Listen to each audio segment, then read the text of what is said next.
Bayangkan Anda diberi akses ke 3 juta file rahasia dari salah satu kasus paling kontroversial dalam sejarah modern kita.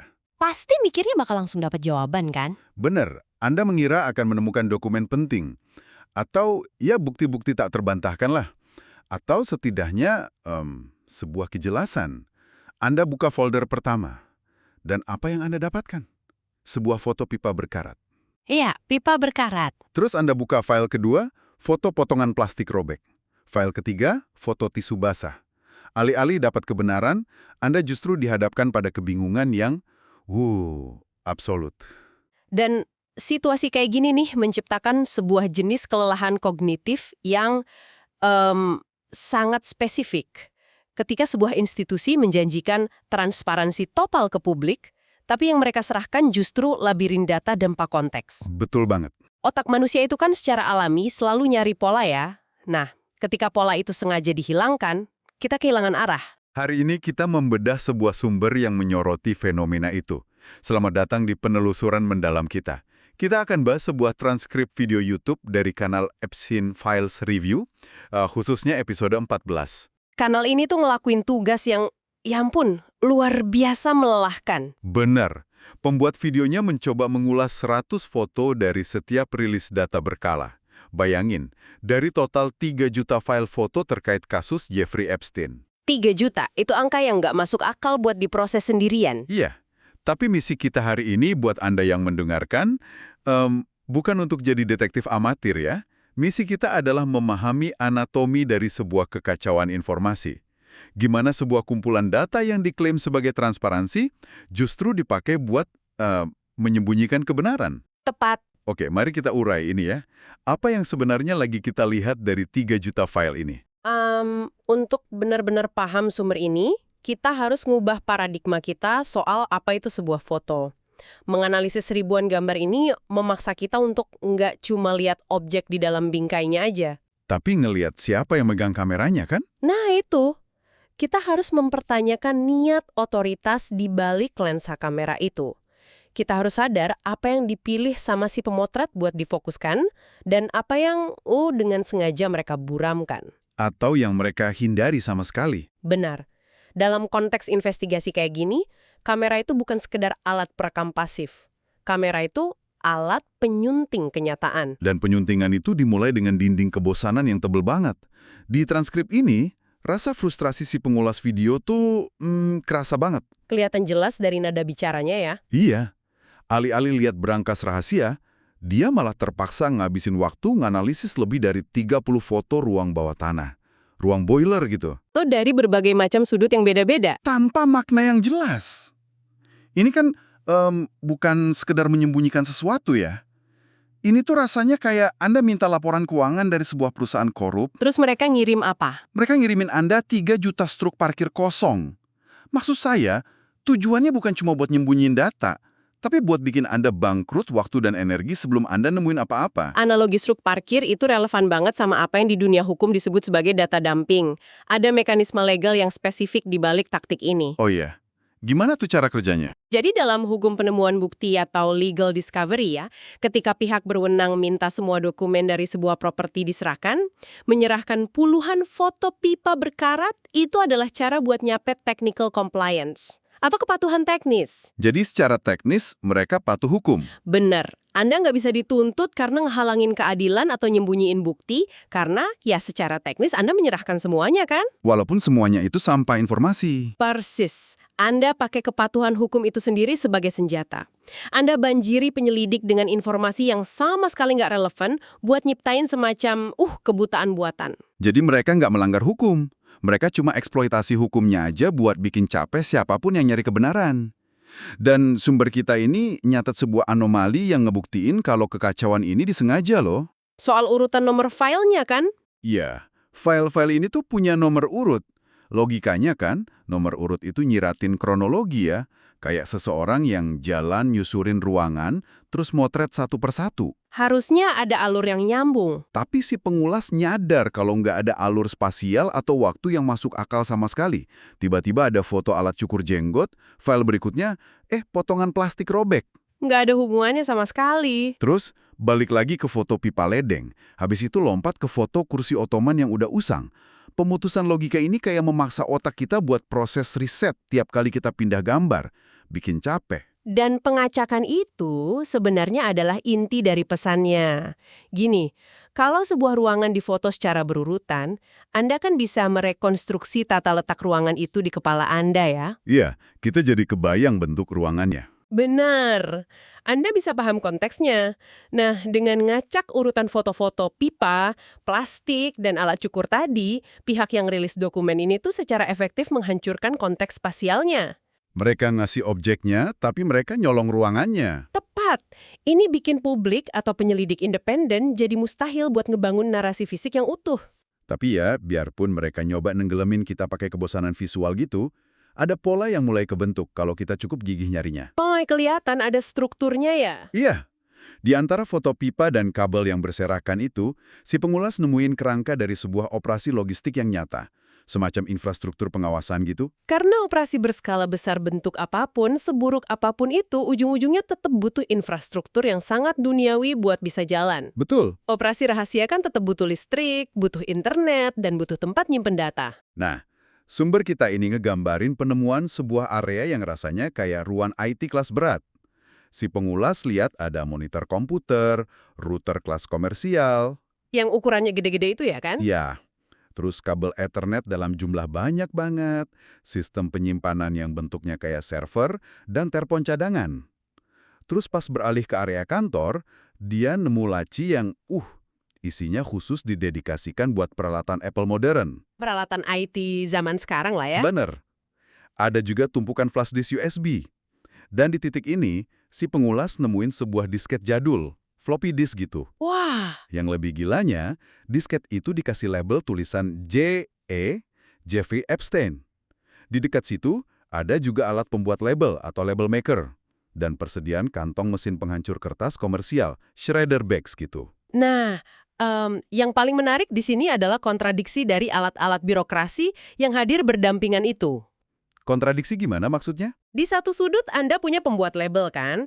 Ini melambangkan sebuah obsesi yang sangat metodis terhadap pengorganisasian, kategorisasi, dan pengarsipan informasi. Terus di sudut lainnya? Tepat di sebelahnya, Anda punya kantong mesin penghancur kertas dalam kapasitas komersial. Ini nunjukin adanya kebutuhan rutin berskala industri untuk memusnahkan dokumen. Wow. Jadi ruangan ini berfungsi sebagai fasilitas penciptaan data sekaligus fasilitas pelenyapan data. Ini bukan sekedar ruang kerja biasa loh. Ini mesin birokrasi yang terstruktur banget. Tunggu dulu. Ini agak aneh, dan saya butuh penjelasan nih. Masuk akal sih kalau mereka punya alat Apple terbaru atau server komersil buat operasi modern ya. Tapi floppy disk, disket jadul. Iya, itu memang aneh.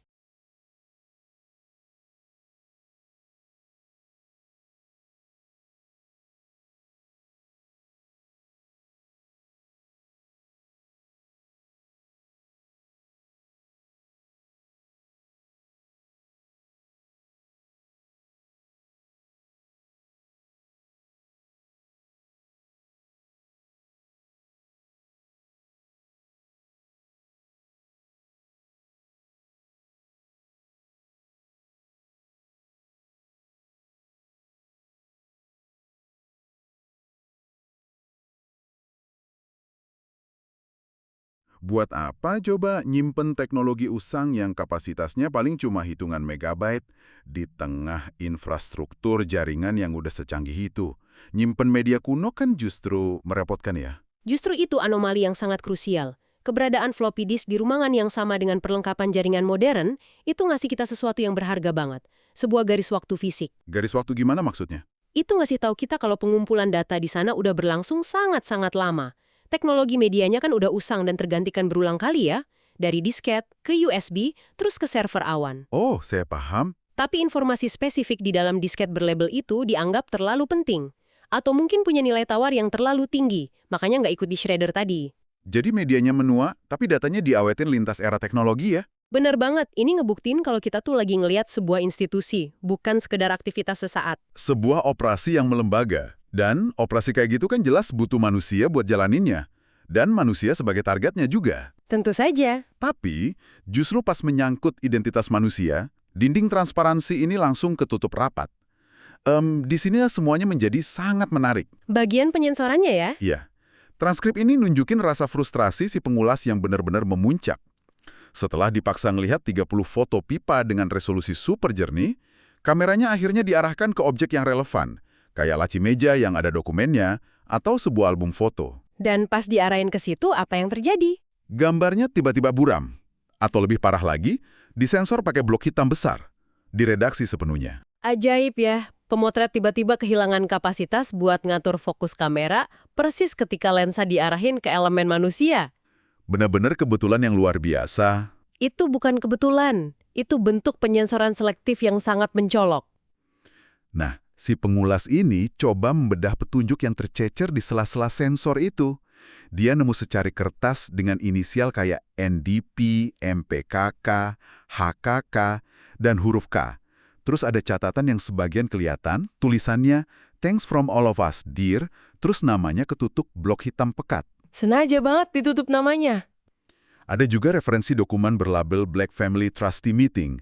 Dan pas nelusurin foto-foto buram, dia ngeliat gambar paus, seorang anak kecil di jendela, uang dolar yang ditandatangani, orang di pantai, sampai sekilas gambar tangan hitam. Dan resolusinya dibikin buruk banget kan?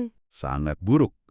Sampai-sampai si pengulas berspekulasi apakah sosok bayangan yang dia lihat itu Steve Bannon atau Pangeran Andrew. Wah. Tapi ya, sebagai catatan imparsial buat Anda yang mendengarkan, sumber kita nyebutin figur politik dari berbagai spektrum.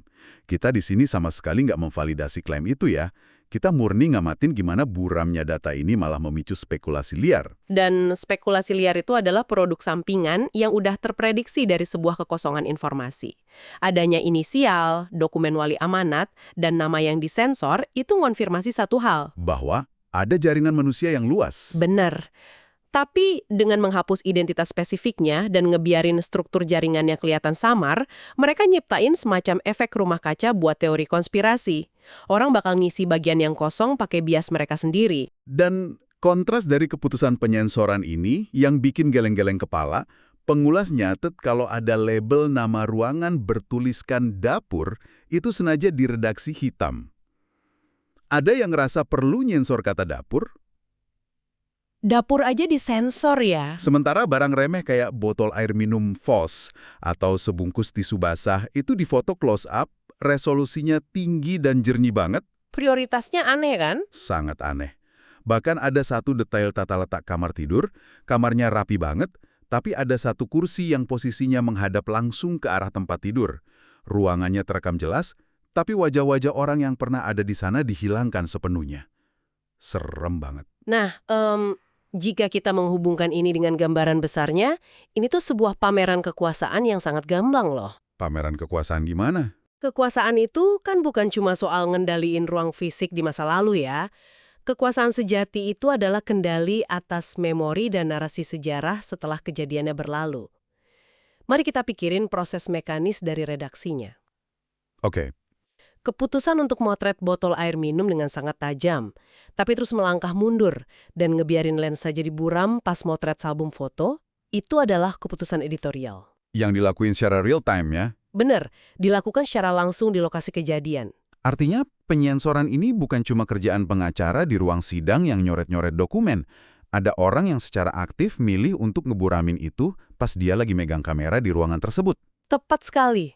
Filter pertama dari kebenaran adalah jari yang neken tombol shutter kamera itu.